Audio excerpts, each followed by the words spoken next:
시청자 여러분 안녕하세요. 오늘은 그 핑거라는 회사 얘기를 좀 해볼까 하는데요. 이 회사가 금융 IT 쪽에서 한 25년 정도 됐거든요. 근데 최근에 STO, 아시죠? 토큰 증권, 이 시장에 엄청 집중하고 있어요. 특히 예전에 광동제약이랑 같이 투자계약증권 직접 발행했던 경험, 이게 좀 눈에 띄더라고요. 네, 그 광동제약 사례 흥미롭긴 하죠. 근데 STO 시장 자체가 아직은 정말 초기 단계고 또 규제 같은 것도 명확하지가 않잖아요. 그래서 핑거가 뭐 청사진을 제시하고는 있는데 글쎄요, 이게 정말 현실이 될지는 좀 더 봐야 할 것 같아요. 냉정하게요. 맞아요. 근데 핑거가 전략을 잘 짰더라고요.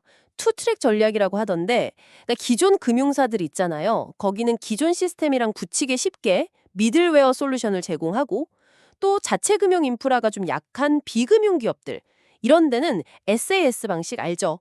그걸로 올인원 솔루션을 주겠다 이거예요. NH투자증권이랑도 뭐 해봤다고 하고, 그리고 ONR, 오너라고 읽어야 하나요? 이걸로 소비자가 진짜 주인이 되는 플랫폼을 만들겠다는데 이거 정말 좀 혁신적이지 않나요? 전략 자체는 네, 합리적으로 들려요. 근데 현실적인 문제들이 좀 있죠.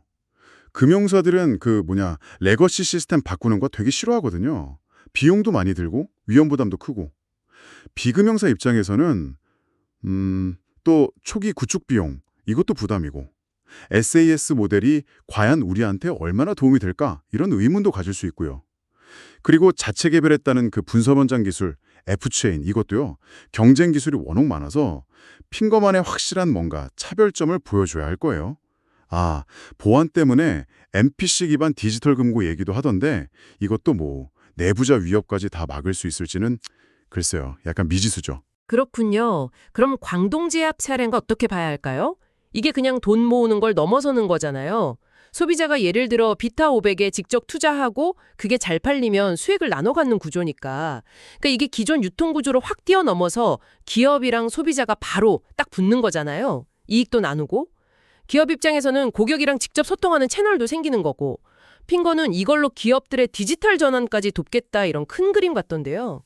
아이디어는 뭐 좋습니다. 근데 그 모델이 다른 산업에도 그냥 착 적용될 수 있을까요? 그게 문제죠. 예를 들어서 뭐 가전제품이나 자동차 같은 거요. 그런 것도 이런 식으로 할 수 있을지 유통망 만발도 생각해야 하고 또 소비자들이 이걸 그냥 광고로 볼지 아니면 진짜 투자로 받아들이고 참여할지 이것도 아직은 불확실하거든요.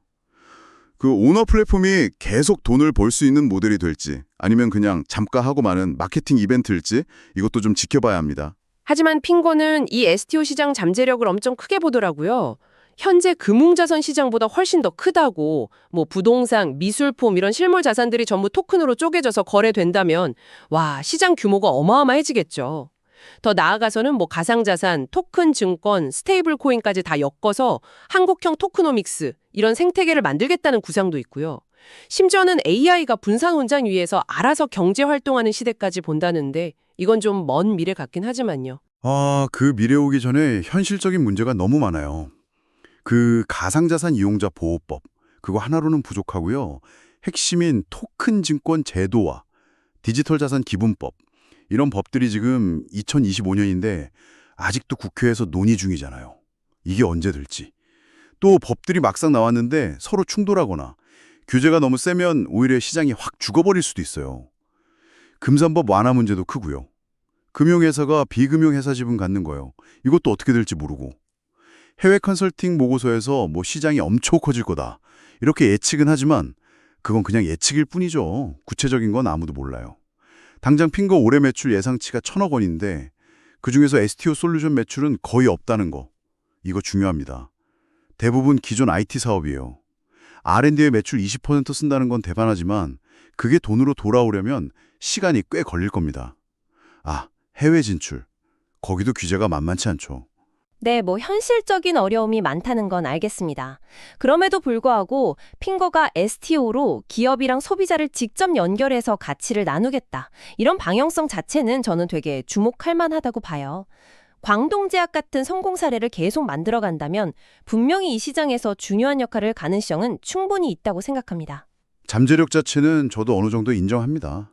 하지만 시청자 여러분, 그 잠재력이 진짜 현실이 되려면 넘어야 할 산이 정말 많아요. 이 복잡한 규제 환경, 또 시장이 이걸 받아들이는 속도도 아직은 좀 더디고요. 이걸 핑거가 다 극복하고 정말 새로운 금융 생태계를 만들 수 있을까요? 특히 그 영지식 증명 기술 있잖아요. 내 정보를 다 까지 않으면서도 그게 진짜라는 걸 증명하는 거. 그 기술이 과연 이 디지털 자산 시장의 근본적인 신뢰 문제, 이걸 해결하는 열쇠가 진짜 될 수 있을지, 이게 앞으로 우리가 좀 같이 지켜봐야 할 중요한 질문이 아닐까? 네, 그렇게 생각합니다.